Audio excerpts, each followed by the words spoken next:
And like everybody else, we are hiring.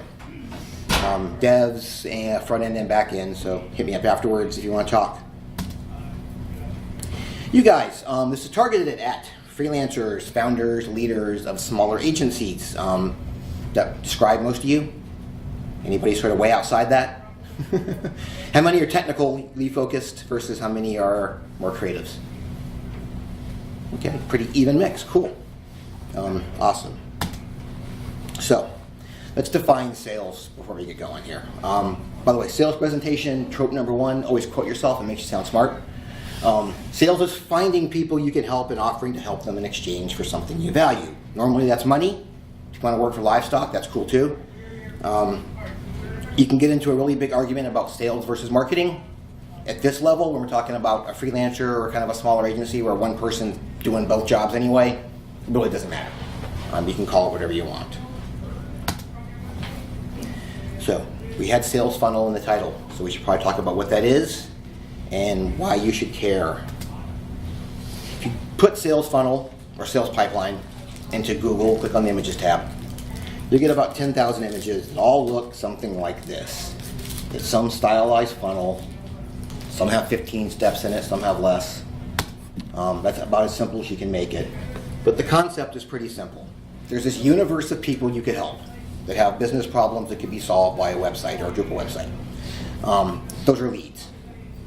Some tiny percentage of them will become prospects. They're people that they have the money, the time, the timing's right, the interest, whatever, for you to actually help them. And then some smaller percentage of them will become actual customers that are paying clients hopefully for the long term. So what we're going to talk about in the next 25 minutes or so is basically how we fill this funnel with people, so that as your projects end, there's other ones to work on, and you're not in that sort of sine wave thing where I'm busy. How am I going to pay the bills? I'm busy, because that tends to be how it works if you don't manage the funnel properly. For all the pretty pictures, from a practical standpoint, your sales funnel is a spreadsheet. And since it's a spreadsheet, there'll be a little bit of math involved. This is an actual real sales funnel of mine from I think last year. All the names changed, obviously. But they all look kind of the same. You're going to have some categories, and we'll talk about how you decide what those are in a minute. You got the opportunity name, the company name. You got the dollar value you're putting on the project. You're going to track the date you think it'll close. It'll never be right. And then you're going to have some kind of probability based on where it is in the funnel. And you do the math on probability versus amount. You get your expected value for that particular project. You add all those up and you get how much you think you're going to make in revenue based on the current state of your funnel. This is all trial and error. I mean, every month's percentages are going to be different based on the market you serve and your position. If you're the world-renowned expert in Drupal sites for auto dealerships, any auto dealer calling you might jump to a 75% like that because it's your market. Or if you're more of a generalist, those percentages are generally lower because there's a lot more competition. So, how do we get that pretty spreadsheet with big numbers at the bottom? What do you have to do to build that up over time? Sales trope number 2, always quote a founding father, at least in the U.S. If you're not from the U.S., there's probably something else similar in your country. So Ben Franklin allegedly said, if you fail to plan, you plan to fail. And this is actually the second time I've seen this quote today. So it really is a sales trope. I'm not making that up. So what we want to do, when we're thinking about our sales funnel, first thing you got to figure out is your stages. Just keep it simple. You don't need to slice and dice your sales funnel into 14 stages. I mean, honestly, even the big companies that do that don't need to do that.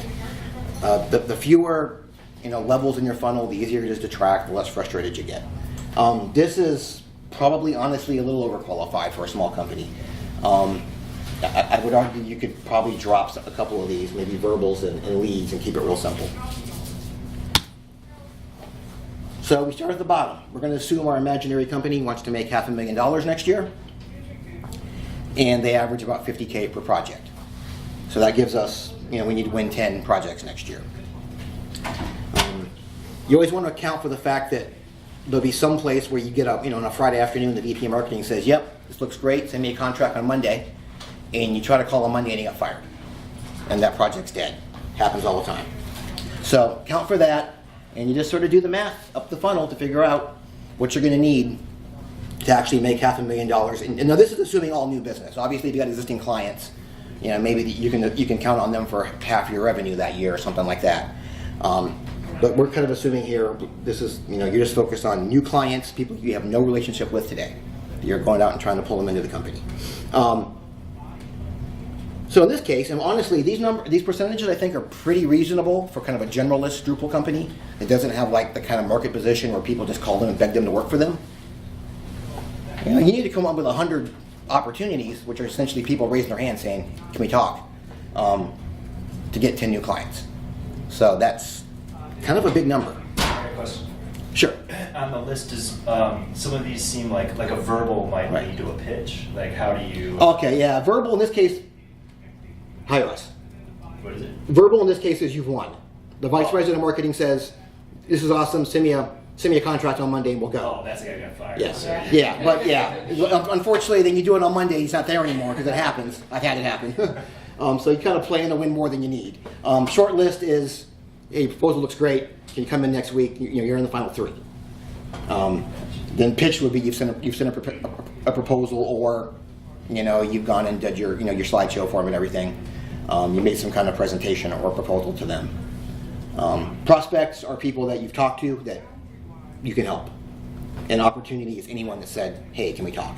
So if you sell hosting, pretty much everybody in this place is a lead, right? Everyone here needs hosting. So if you're a hosting salesperson, this is a target-rich environment. The opportunities are the people that have said, "Call me next week." The prospects are the ones that you've talked to and they actually have the money to afford, say, Acquia, right? Or whatever, if you're selling for Acquia. So obviously it gets more likely they're going to be a customer as they move through your funnel. Okay, so that's the theory. So the tactics. What do you actually do to find those 100 people to raise their hand and say, "Help me"? Not a math problem. It's a mnemonic. So I think we're done with math in this presentation. So basically what you want to think about is, number 1, stuff you're going to do every single day, pretty much. 7, the stuff you're going to do once a week or so. 30, the things you'll do monthly. 4, the things you'll do quarterly. 2 is semi-annual. 1 is annual. This is basically a brainstorming exercise, and it's going to be different for every agency and every freelancer, depending on your market and what you like and what you do. The stuff you're going to do daily. Obviously, if somebody calls you or somebody emails you and says, "Can we talk?" You're going to call those people back every single day. That's kind of how you stay in business. If you got a Twitter following or you want a Twitter following, maybe you're tweeting out web design or Drupal stuff and building up people that way that might contact you. If you're playing the RFP game, you're going to check the RFP end bucket essentially every single day. We'll talk more about that towards the end. Things you might do weekly: write a blog post. Maybe you have some older content which is still good, so you can recycle it and repost it. If you're doing the MailChimp newsletter thing, you might send that out every Sunday or whatever. Then obviously I won't go through all these, but the monthly stuff's going to be the local meetups, whatever. Camps are quarterly. Big annual one obviously is DrupalCon. And we could brainstorm 50 more things to put in here, just depending on. Maybe if you're doing like small business websites, you might be going to the Chamber of Commerce, breakfasts. So it really just depends on what you do and what you're doing with your business. But the reality is, there's no right answer. Do what you like to do. If you absolutely hate writing an email every week, don't do it. Because first of all, the people reading it will probably feel your hate right through the text, and it won't be super effective. If you can go to 6 camps a year, give presentations, and that leads to enough people to want to work with you to keep you happy and fed, that's what you focus on. There's no one way to do this. It's just a matter of what works for you and your business. And the reality is, even if it's your full-time job, I really can't do all that. I haven't looked at RFPs in the last 3 days. I've been busy here. They'll still be there Monday, I hope. So it's really just a matter of what works for you. You have to like doing it, or the people you're talking to are going to feel it. So qualifying. You got 100 people to raise their hand. How do you figure out which ones are really worth investing some time into trying to build a relationship with? reality is opportunities are obligations. I mean, if you're trying to build business, you've got to talk to pretty much everybody that raises their hand and says they want to talk to you. And that quote comes from this book, Company of One, which is by a Canadian graphic designer / web developer talking about how he runs his business as like a one-person business. That was a pretty good book, so I threw it up here. Anybody ever heard of the acronym BANT as it comes to sales? Okay, it's basically the 4 things you want to know when you're talking to a potential customer to decide if they're a potential customer. Budget's kind of obvious. You want to know if they have money to afford what you do. And you don't have to take that literally. You don't have to know they have $50,000 to spend on a Drupal site. You just have to believe they can afford $50,000 on a Drupal site, because they may not know how much it costs. If it's if it's a FedEx, cool, you're not worrying about it. They got that kind of money. If it's a small mom and pop shop, they don't, probably, even if they think they do. Authority. How are they going to buy? Who can sign the PO, basically, or your contract? Again, you don't have to be literal on this. Especially in a bigger company, the first person you're talking to is almost certainly not the person that can sign the checks. But just make sure you understand how that works. If it's a committee process and after a couple of meetings you'll get to go do your presentation in front of the VP of marketing, that's cool. Just to make sure you have a pretty good idea of how that's going to work before you decide to invest too much time in that project, because if you don't know who the real buyer is, I can guarantee you somebody else does. And you're kind of doomed from the start if you don't have that information. Need. Do they need what you sell? Just because they called you doesn't mean they need a shiny new Drupal ape site. But I got a call last year at Promet. It was literally Joe's garage, somewhere in, I think, South Carolina, that somebody had built him a perfectly nice 6-page Drupal 7 site 7-8 years ago. Looked nice, phone number, here's what I do, a couple of pictures of the shop. And the freelancer had vanished, and he'd read some stories about Drupal Geddons and things, and was worried and wanted to upgrade to Drupal 8. And I said, no, you don't. I said, let me give you the name of our friend who does WordPress sites, or maybe Squarespace. That's what you want. You don't want Drupal 8. So make sure they need what you're buying too. Don't spend a lot of time on guys. And ultimately, don't assume you can outsmart them. They'll figure it out eventually. Even big companies, if they're talking about this and they don't really that Drupal 8 won't solve their problem, don't put too much time into selling them Drupal 8. They'll figure it out. And then timing, just kind of know again, are they buying something next month? Are they trying to get budget numbers for next year? That's a fine conversation to have with a big company. They're trying to figure out how much this upgrade is going to cost them in 2020 so they can budget for it. Just know that if you're not planning on closing that deal in April, when it's really going to be 12 months from now. My experience is the technical and creative founders are not so good at this process. They tend to believe they can help everybody, which probably has something to do with what it takes to start a company in the first place. And I suspect a little bit of maybe PSTD from the days when a $500 website actually would buy groceries for 2 weeks. And they just haven't ever kind of lost that way of thinking. So you kind of just have to make yourself sometimes think through this stuff and make sure that you're really doing it the right way. So prospects. Someone's raised their hand, you qualified them, it's legit, they need a Drupal 8 site, they got $150,000, they want to launch before Christmas. What do you do now? That's literally an entire another presentation. I mean, that's actually probably 2 days of training if I wanted to really do it that way. But I'll throw a few hints out. There are thousands and thousands of sales books on Amazon. They all say the same thing for the most part. And the next slide's got a few recommendations of decent ones too, if you want to read up on it. Technical and creative founders generally are okay at this part. I take once you're in front of a customer with money, budget, and a problem to solve, generally that conversation will go well. Without a lot of training. Again, I think if you start a company, you sort of have some of that naturally. Remember, you're almost never selling Drupal. My experience, either a big company or a government have already decided Drupal's their platform, or they really don't care. Drupal, WordPress, is it going to work? How do I support it? Is the community out there? They really don't care in the end what the platform is. So don't get caught up in selling Drupal. If you're not selling Drupal, you're selling more revenue. You're selling better customer service. You're selling whatever the business case is behind the website. You're not really selling technology. You may never get a second meeting, so don't leave anything behind. Go forward with gusto in that meeting. And I read another sales book once with an advertising guy that said live music always beats PowerPoint. I have not yet walked into a sales pitch with my ukulele, but it's going to happen someday. On some sale I don't really need probably. Here's a few sales books. How to Win Friends and Influence People. Dale Carnegie from the 40s. Honestly, everything under it is kind of rehashing what he said. Spin selling came out in the 80s. It's kind of based on the questions you ask, kind of lead to the outcome. It's a little dated now with the internet because you don't have to ask questions like, what's your business do? You sort of expect you to know that when you come in. Challenger sale was like early 2000s. Its thesis is that if you can change the customer's mind, you've won. So you sit down with somebody who thinks they need a WordPress website and you really convince them they need Drupal, you're basically 80% to the win because you've changed their mind. So they're not going to take anybody else seriously. They like you and they're going to go with you. Snap selling was like the first decent sales book that came out in the age of everyone's got 500 emails in their inbox, a voicemail box they haven't checked in 3 days, and 17 meetings before 5 o'clock. How do you get that person's attention? Because they're busy. And To Sell a Human was like the book that came out like 2 years ago by Daniel Pink, which kind of takes on the idea that selling is actually sort of a native human thing we all do, and we're all actually pretty good at it. We just sort of get out of our own way.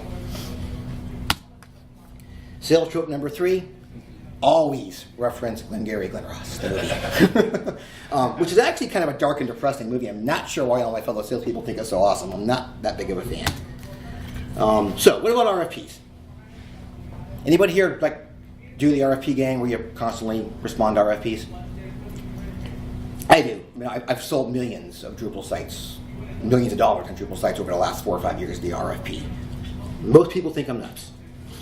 On the plus side, yes. Are you saying you look at thousands of RFPs, or you respond to 90% of them? Oh no, that's the key. You have to be real choosy what you respond to. But I look at them all. I skim them, but you got to be real choosy which ones you're going to invest 8 to 16 hours into writing a pretty great proposal for. So on the plus side, they almost always tell you how they're going to make a decision. They're telling you they need a website, and they generally will tell you the timing. It's usually unreasonable, but they'll tell it to you.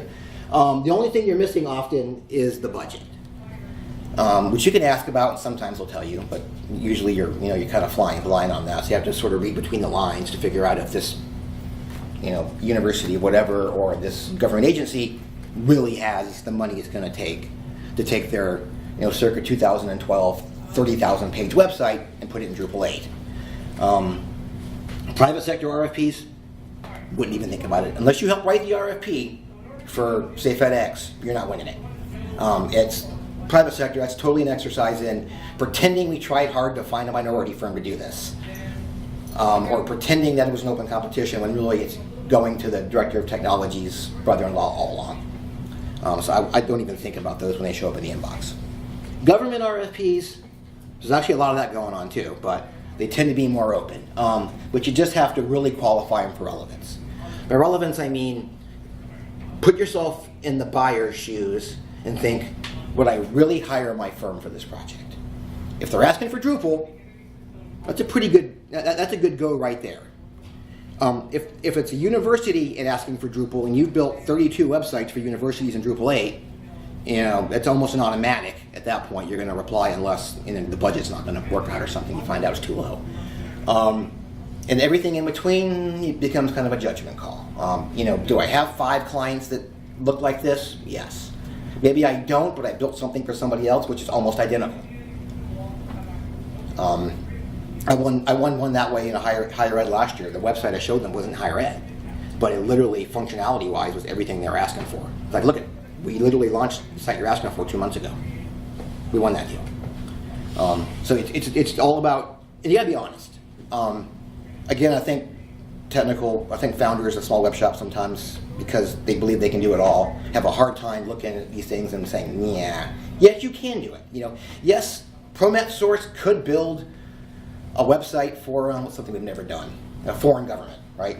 But why would they hire us? We've never done it, right? So be honest with yourself about why would they really hire me for this project? Because oftentimes they probably really won't.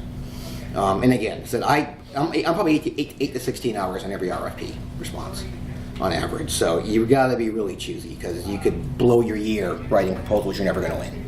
So if you get 100 RFPs that come through your desk in a year, would you, on average, then reply to 5? Yeah, that's a good question. I'm trying to think. I probably skim on average 4 to 6 a day. And by skill, I mean, scan it. I scan it real quick. I try to search it for the word Drupal, search it for the word budget, a few things like that. See if I can real quickly determine if it's legit. If it's not, then I have to read what they're asking for a little closer. And again, and a lot of times what I do is I put it in the maybe pile and I send in some questions. What's the budget? How much did you guys spend on website maintenance last year?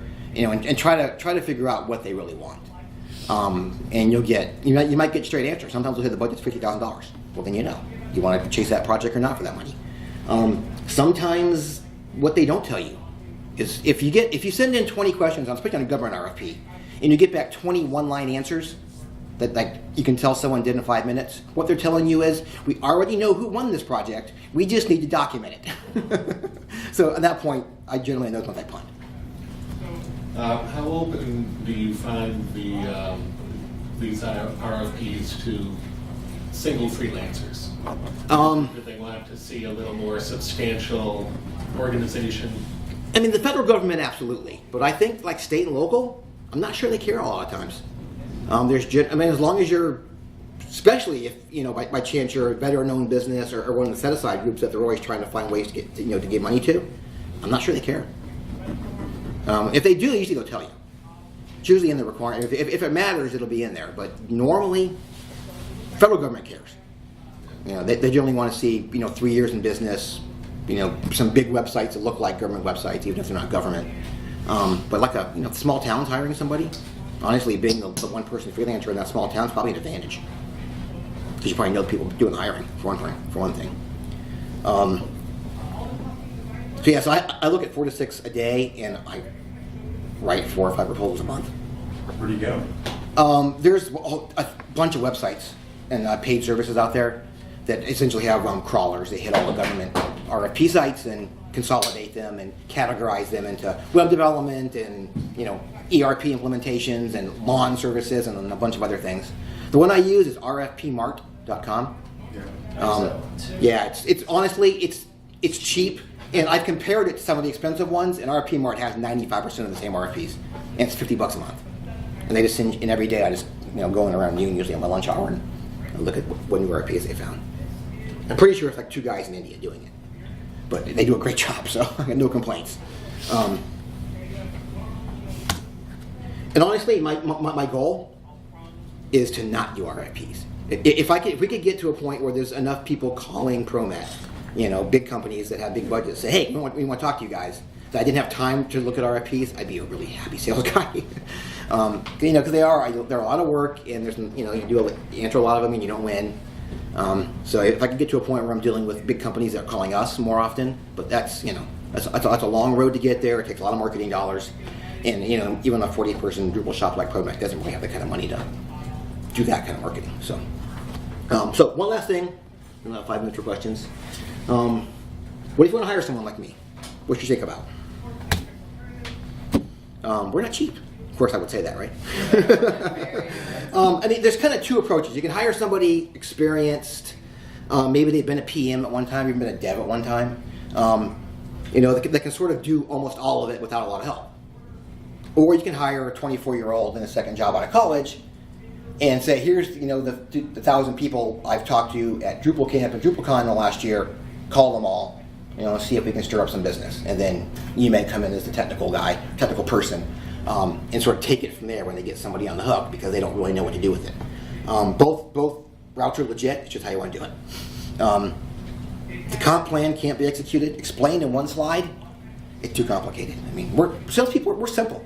Tell us the base salary, tell us the commission percentage, and we're good.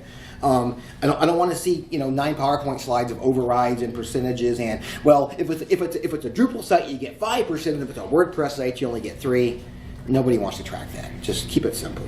Plan ahead. We all know what sales cycles are like for website projects. If you're trying to figure out how you're going to make, payroll in April, it's too late to hire a salesperson to help you. They're not going to make a difference. Make sure you can pay that person for 3 to no more than 6 months before they start, paying for themselves, basically. And I went back and looked at my last few web sales jobs and took, added up base salary, commission, whatever bonus I might have got, 401k contributions, health insurance contributions, basically my total comp. And it pretty much runs 13-20% of whatever I made. So if I'm going to sell $1 million of Drupal sites for you, I'm going to expect to make between 130 and 200K, all in. The variance being how at risk it is. You want me to work for a lower base, then I want a higher upside, to compensate risk and reward, right? Whereas if you're going to give me, say, a $100,000 base salary, I'm probably okay with a much lower percentage on the commission because you're paying me all that up front.